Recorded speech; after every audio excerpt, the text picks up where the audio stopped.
Hi boys and girls, Mrs. Holloman here. In this video, I'm going to show you how to put your sponge shoulder rest onto your violin. So I have my violin here. I'm going to be holding it upside down because I'll be putting the sponge right here on the back of the instrument. Now when you're holding your instrument and putting on the sponge, it's very careful to make sure that you're never putting the part of the violin that has the bridge, this small piece of wood, against a hard surface. Okay, so I like to hold it like this. So I have the violin under my arm, just like this. So first I have my sponge. I'm going to take my 2 rubber bands off of my sponge. And I'm holding the violin upside down, and I'm looking at what is called the lower bout.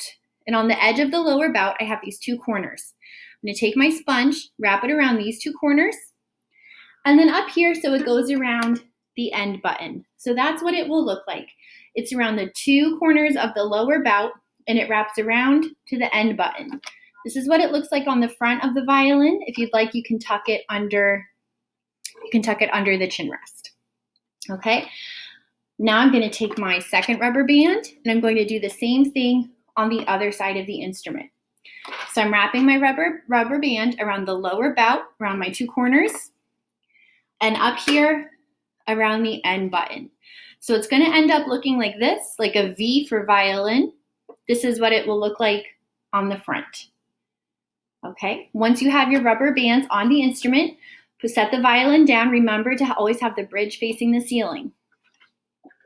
Now this is my sponge. Your sponge might be gray or it might be blue.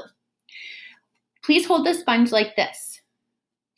Okay, what you're going to notice is that there's a thicker side to the sponge and there's a skinnier side to the sponge. You'll also notice that there's a side that's more curved and a side that's a little flatter.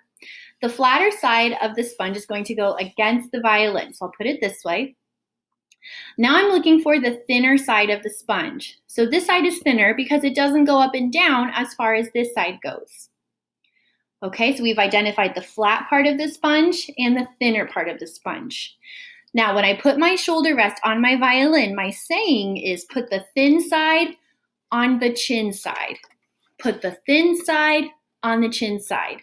This is the chin rest of your violin. So if I'm looking at my violin like this is the chin side.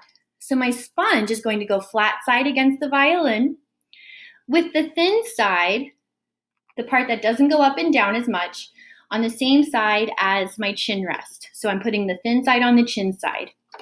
Now I'm going to hold my violin like this, and very carefully, I'm going to wrap my 2 rubber bands around the sponge. And I like to push it down towards the edge. So it's going to look like this on the back. And then, if I hold it this way, I can double check to make sure that I have the thin side of the sponge, the part that's not up and down as far, on the same side as the chin rest.